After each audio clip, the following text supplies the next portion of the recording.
Hey guys, what's going on? Tiffany here with Results Driven. Super excited. Today we have Rick Dews. He's been in our small group coaching program for honestly a while now. Now about a year. So the fun thing and awesome thing about Rick is that as you most of you know, I don't typically work with what I quote unquote call newbies, people that I've never necessarily wholesaled or been in flipping houses before. And, Rick gave us a call about a year ago and came out to our 2-day workshop and said that he would be all in if he came. And he came, literally soaked in everything and started from scratch and built a massive queue in his in wholesaling at a very fast pace. I think his story is amazing with him and his wife, and really just the amount of action that they took, and I wanted to bring them on and walk through their journey because I know a lot of you guys watching this right now are maybe in their shoes or experiencing some of the journey that they've been through. And, they have around 25 houses in the queue right now and literally just got started this year. So, do you want to go ahead and bring him on? Hey, Rick, what's going on? Hey, how y'all doing? Awesome. So I'm super excited to have you on. I already kind of prefaced, a little bit of your story, but thanks for making time today. And I want to go back to when you originally. I don't even remember how we got in touch with each other.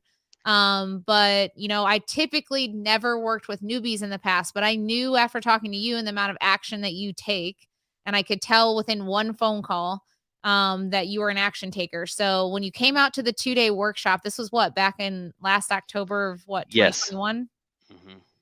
And at that time, you hadn't done like any wholesales or anything, right? Mm-mm. Okay. And did you have like a CRM or anything before that? Correct? Well, I had paid for Resimply, but I Okay. had not done anything with it. And matter of fact, the way I heard about y'all was on Real Estate Disruptors, Steve Oh, Twain. yeah, yeah. Awesome. So I reached you. You gave a way to reach out to you via Facebook. I reached out to you via Facebook. You set up a phone call with me. And I remember I was riding on the road, chit chat with you, like, I don't normally take newbies. I was like, no, no, no, you got to hear me out. We're doing this. This is happening. Yeah, yeah. So you came to the event, and then I remember you and your wife sitting there, and ultimately I knew just by hearing about your history of selling another company, and I knew that you would take it and run with it. So you left the 2-day, you joined the small group, and then let's talk about like the first 60 days. I'm assuming like we got CRM, we had to get all your operations, your marketing rolling. You had just gotten an office and everything, right? Yes, yeah, I Okay. went ahead and full in. What took the longest was waiting on Muhammad's team. I was on a queue trying to get them to build out Podio, but I even made a phone call to you, and you even sped that up for me. So once again, thank you for that. But it took us, I'd say, within the first 30 days, I had 2 to 3 contracts, just following y'all script, just really hook, line, and sinker. Follow all the systems y'all have. I, I'm very systems process based anyhow. My last industry I had was in the home healthcare industry with 150 employees all over the state of Georgia, going and taking care of elderly.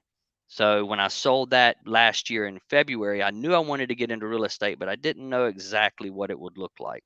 The original plan was just to fix and flip, but I couldn't find anything on the market that the deals made sense. The numbers just didn't make sense on the MLS. So then I Yep. started trying to find wholesalers. And once I started looking into that, and I couldn't find a wholesaler that I felt like was giving me good numbers or was doing good business. And then I heard about y'all, and y'all had it set up like a system, and you were the only one I had heard that you literally hold people's hand for the first 6 months or for longer if they want to stay longer, and help them become process oriented, system oriented. And I told my wife then, I was like, they are they're giving us the keys to the kingdom. This is I don't have to pay them a royalty. They're giving me a franchise without me having to pay a franchise fee. I was like, this is a no-brainer. So we ran with it.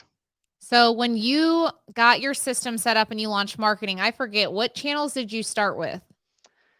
So we did the cold call SMS, and we also did. I found a third party Yep. network that needed to sell my house fast, and those were initially my first three. And I also did RVM. But Okay. granted, I've cut that off since. But I tried to follow most of what y'all were doing at the time. And matter of fact, I don't think you were doing direct mail at the time, but Yeah, I after y'all wasn't then, started, but I am now. yeah, I am too. So Yep. direct mail has been wonderful for us right now.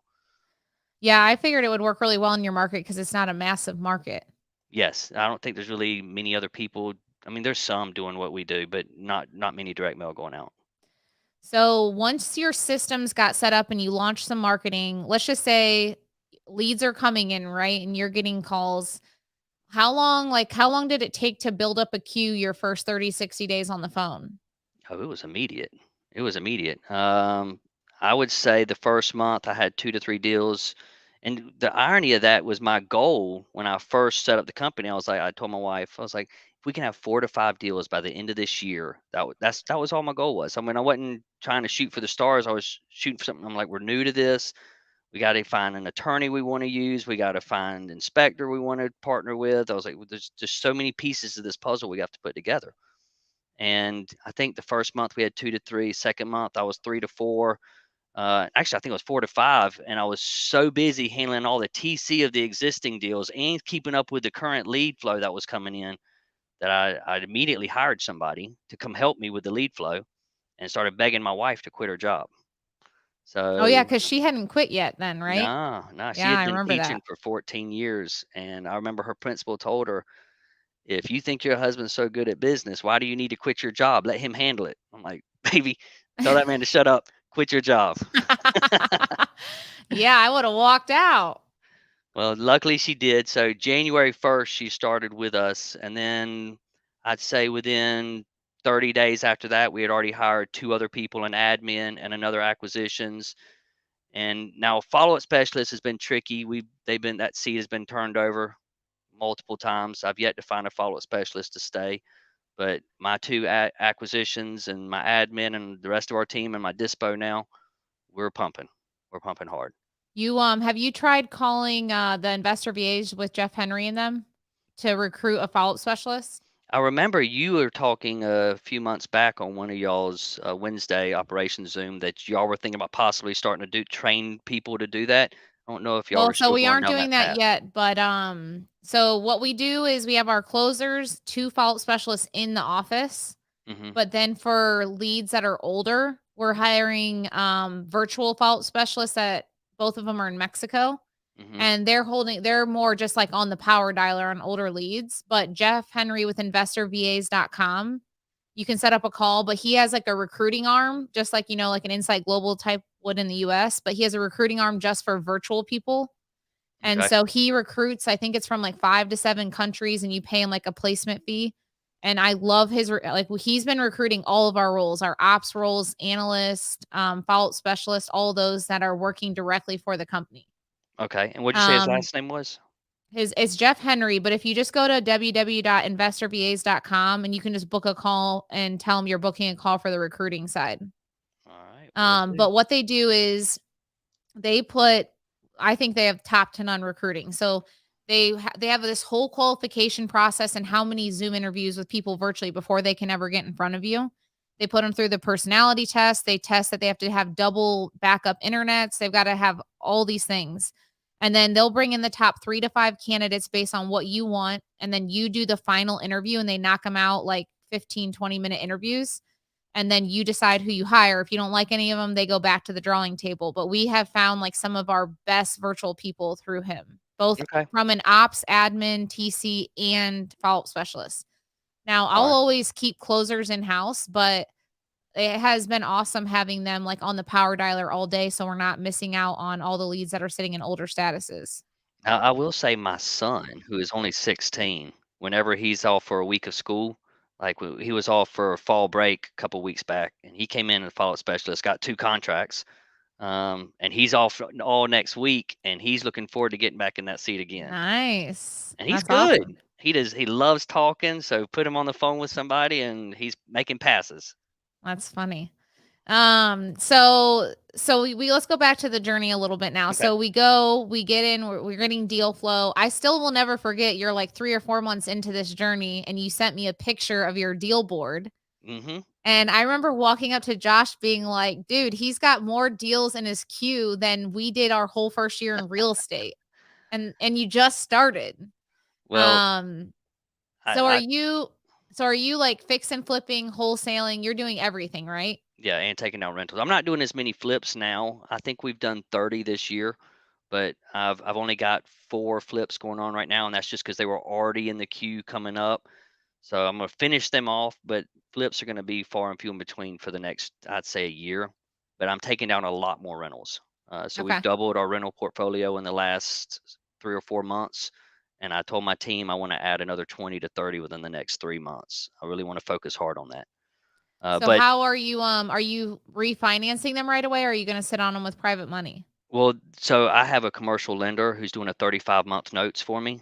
So, and it balloons month 36. My goal is wait out the storm, and hopefully at the end of this, interest rates will be a little more reasonable and I can refinance. Okay. Maybe do a couple bridge loans or something along those lines. Okay.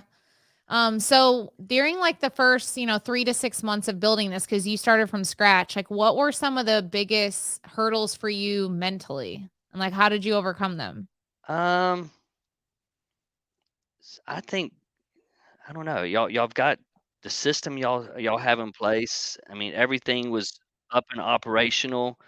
I had Crescent Tech handling all the back end stuff for me. I could just focus on sales, focus on talking to people. I think my biggest struggle was what does growth look like? How many acquisition managers do I need to handle the lead flow? What position should I hire next? Which is a good problem to have. Which I know other people have much more difficult problems of how do I cash flow? Which I get that my situation was a little different because I had sold a company, but the biggest thing for my wife was she doesn't like to follow any orders for anybody. And my biggest thing is I was like, we're not changing anything for 6 months. Everything that we're following, we're drinking this tea down to the wire. And we're not changing Podio a lick from what they have. We're not changing the contracts. We're not changing the script. Everything's cookie cutter. We're following their process. I said 6 months in, we'll have our feet wet. Then we can make some decisions on how do we want to tweak it so it works best for us. And we still haven't made that many tweaks. The minor adjustments we've made are very minor. Uh, Okay. So, she's obviously bought into the process now, right? every day a little bit more. Yeah, That's yeah. She's good. not giving me much pushback anymore. She sees that it's a working thing. She handles all of our social media and she has fun going around staging all the flips, and so that's her role. And she also handles because she's been a teacher for 14 years. I was like, baby, you're handling the training, the weekly one-on-ones. That's got to be you. I don't have the time, and you're a teacher, so she's still getting used to that. But Stephen Graves has been wonderful. Yeah, He is yeah. a wonderful fit for us. Yeah, Steven has managed, way more people than me and Josh combined. So he's hired, fired, recruited, trained an insane amount of people. He's so nice. I can't see him firing anybody. I Maybe he did know it really you. nicely. I remember at one point, we were thinking about firing a virtual assistant, or I forget what the topic was about. And I am like a sucker. Like I have such a heart that Me too. like even someone I remember having an employee like 5 years ago that just did us wrong up and down to a point that it was so infuriating and I still couldn't even fire him. Is So that the I one that remember y'all gave him a place to stay and everything? yeah, that one, yeah. Oh, I remember the story. Yes. Yep. Yeah, so I remember I was telling Steven that story and Steven's like, "I would have fired him." I'm like, he's used to that, so. Well, I hate firing still. It's not. I know. I had to fire my last follow-up specialist. I walked in there and he was playing Xbox on the computer. He was logged into his Xbox from my computer. And I was like, I didn't even know you could do that, first off. Second off, pack your shit. So where are you gonna finish the year out from, like, a revenue perspective? I've got that right here. I'm estimating we're going to be close to 1.5 million gross. Net, hopefully be around 500 if all goes well. Nice. So the big picture here, guys, for those that are watching and watch this afterwards, is to reiterate, Rick came to me back in October of 2021, had never done wholesaling, comes to the 2-day workshop, goes all in, gets his CRM, his marketing launch, his ops, gets an office, gets all of his equipment, didn't even have computers for people, didn't have any new hires, nothing. And within the first year is already going to do almost $1.5 million in revenue. Like, for all of you out there that wonder, can I do this? Can I do this? Rick started from scratch and took it to $1 million in a year. And I love Rick's story because I think that the folks that are kind of on the fence of the self-belief, like, can you do this or can you not? You can do this. And I love hearing like you and your wife's story because you started, and it's really similar to Josh and I. Like, I had originally started the company and I had to push Josh to quit his job months into this situation. Hmm. And for those of you that are maybe working with a significant other, it adds a whole nother layer, because I'll never forget when I had originally started the company, he was helping me on top of his job, and he would come home at 5 and then he would work from like 5 to midnight with the company and then go back Yep. to work. And in this short temporary period, like, it impacted our marriage too, because I was like, I see you physically, but like the reality is I don't feel like I have a relationship with you at this point. Yep. And so one day I was engaged, and I don't know if you know the story, but I walked in and I was like, I don't even like know you anymore. I took my ring off, threw it at him, and I was like, we're not getting married. And Get right, Josh. Get right. I know. So anyways, I drive home like a little girl because I'm a daddy's girl. I get home and like I used to play basketball and my dad was my basketball coach. So he gets out like the old clipboard out of the Yeah. closet, and he's like, "Well, let's play this out. So why hasn't Josh left his job?" And I said, "Well, we need health insurance, we need all these things." And he's like, "Well, didn't you do $100,000 this month in houses?" And I'm like, "Yeah." He goes, "The fuck are you worried about $500 for?" And I was like, "Yeah, that's a good point. I should still get married." Yeah. Yeah. That And so we had so that same dilemma. so then literally I was obviously very emotional. So I go drive home. It's midnight, right? I drove 2 hours to my parents, and I'm like, have this epiphany, like, Josh needs to leave his job. So I drive all the way back to Columbus. It's 2 in the morning. I walk into the bedroom. I go, "Give me those rings back. We're still getting married. You're quitting your job at 8 a.m." And he said, "Yes, And ma'am." he goes, "Oh, you're finally letting me quit?" And I was like, "Yep." So he quit, and it's been history ever since. So, Well, um, but yeah, I I'm mean, it's glad y'all not quit. easy. I think that ultimately working with a significant other, always adds its layer of things to the business. But I think it sounds like you guys have done a good job. I just can't stress enough for those, even if you have a business partner, you guys have to stay in your lanes, segregate your roles and responsibilities. And ultimately, someone has to be the head leader. So I think it's just getting really clear on what role that person plays in the company and respecting each other. And one of the things we implemented this last 6 months is we have a level 10 meeting just between Josh and I. And Okay. it's like it's it's geared not just towards business but personal. And we came up with this personal handshake agreement that in this level 10, we go over all of our metrics that we hold each other accountable for, and we've agreed to disagree in those meetings. So like, we are okay getting like direct conversation if something gets heated, whatever, that we've both come to like a firm agreement that when we walk out of the door of level 10s that we leave it at the door. And it's been awesome for us because it's like time blocked, it's on the calendar. We're sitting in a conference room, not at the house, and we go over our metrics, and it's the space in which we've agreed that we're allowed to like express conflict or whatever you want to call it. And I don't know if it's conflict, but it's like, hey, like, I don't see this happening. This and that. This is frustrating me, versus it coming out in any other way. And I think that's wise. Setting up a safe zone for that. We do still occasionally butt heads. Like right now, one of the small issues is she thinks that we're using the yellow letter HQ and we've been using the pink direct mail cards, and she thinks we need to shake that up a little bit. She's like, people are tired of seeing pink. I'm like, well, pink is working great. We're getting over a 2% response rate. I don't want to mess with it, but I might give in. We might try another one for a little while, but that's just happened today. yeah, That yeah. was one of our If discussions. you're getting a 2% response rate, you are not allowed to change that postcard. That's what I said. That is a phenomenal response rate. I mean, I send that same card out every single month, and pink is always the best return. That's what I was going to ask you anyhow. How the handwritten letters versus I've I know you tried tried them. the yellow. Even this last round, I tried another different letter with handwriting and stuff. But the only thing is I haven't tried the actual handwritten. I've only tried the robotic handwritten. And I haven't really seen a difference in that. I've gotten better results with the other postcard. So I am gonna test a new company, I think, soon where they actually handwrite it in the Philippines. The only Okay. thing it's expensive and it takes 2 to 3 week lead time. Lead time, I'd So imagine. yeah.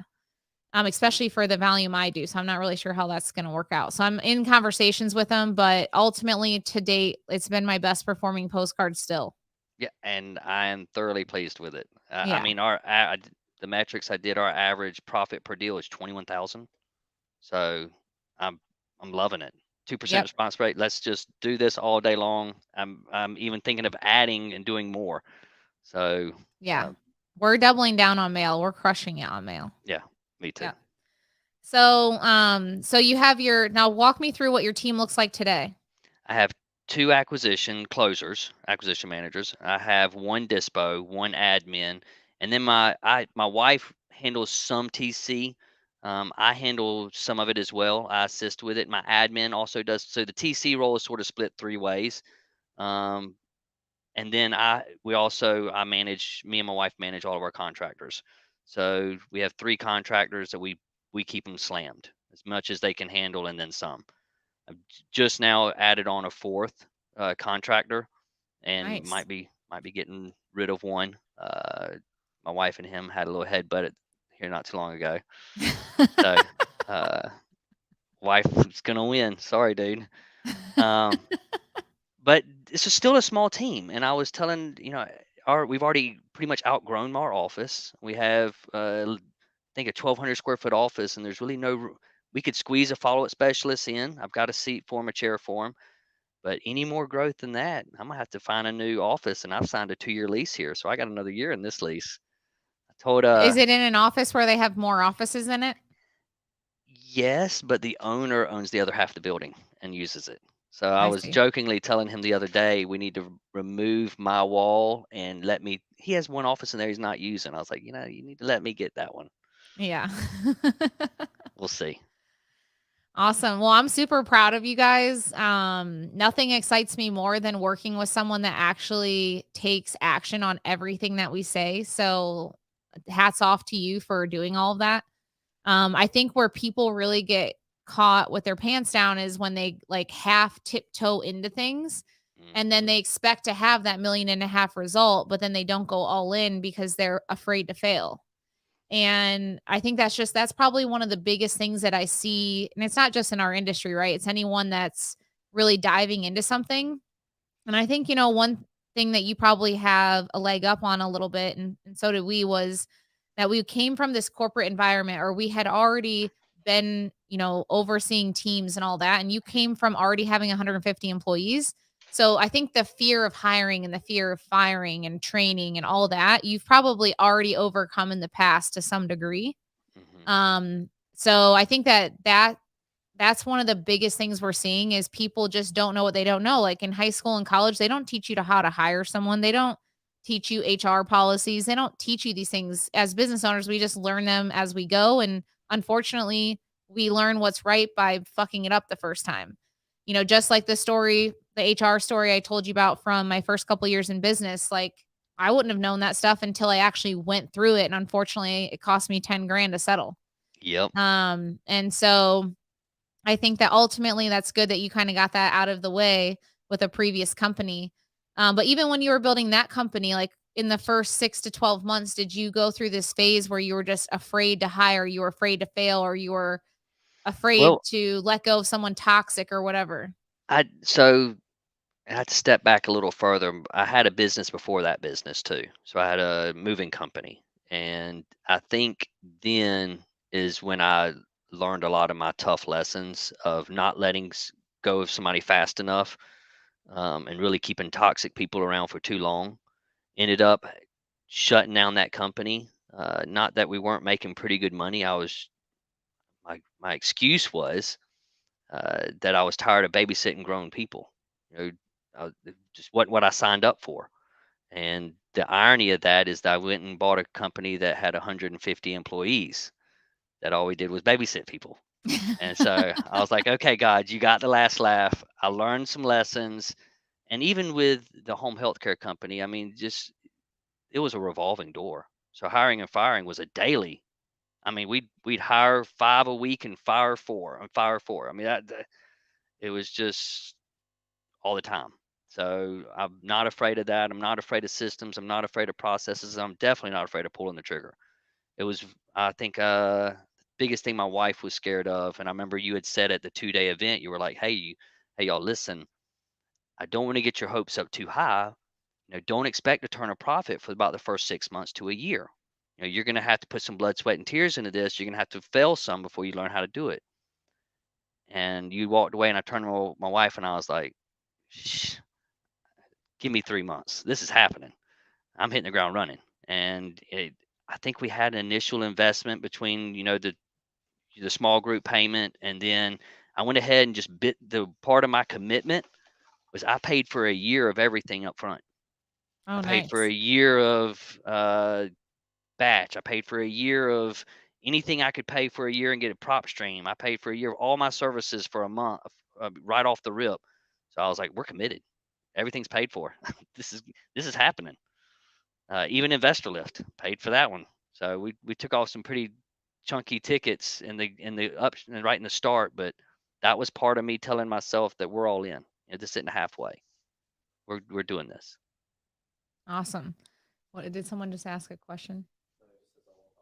Oh. Well, yeah, that's awesome, dude. I love following you guys. By the way, tell your wife she's doing a nice job with your social media stuff. And she needs to post in the group more often. When she does stuff, she always posts some good stuff. Oh, she has some funny videos. I'll have her Yeah. post them in the we had one today or yesterday that was really funny. I'll tell her to slap it in there. Yeah, for sure. I love it when she posts stuff. All right, will do. Well, dude, I commend you. Like, it's amazing that you went from literally starting from scratch a year ago to doing $1.5 million. Like, hats off. What's the big goal for next year? Oh, well, I think the biggest goal we have is continuing to streamline as we're it's an uncertain environment, uncertain market. So I'm wanting to continuously find on how we can do things more efficient and also maximizing all of our wholesale or assignment fees. Really spending time. I've noticed that since I hired somebody that could solely focus on dispo, my assignment fees have gone up almost 25 to 40%. So, Nice. and mainly it was, maybe this is a cop out. I felt like I was so busy that I just had to take the first sale that came because I had too much stuff going on. But having somebody that could dedicate to that position is more than paid for themselves. So, I've been blessed with that. Awesome. Well, you know that we're here for you, and obviously, I know you're working closely with Steven, and Hmm. I'm obviously a phone call away for you. So, but thanks for coming on today. I think that your story is amazing, and for everyone that's listening, that's like on the fence, or you feel like you're tiptoeing into something and you're not going all in.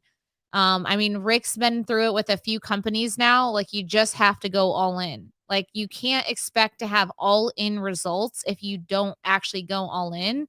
And I think that's where most people get caught, and it hurts them financially, mentally, spiritually, everything is when we go into something having this overarching goal or vision of something, but yet our actions and behaviors don't match what the result is that we're trying to get.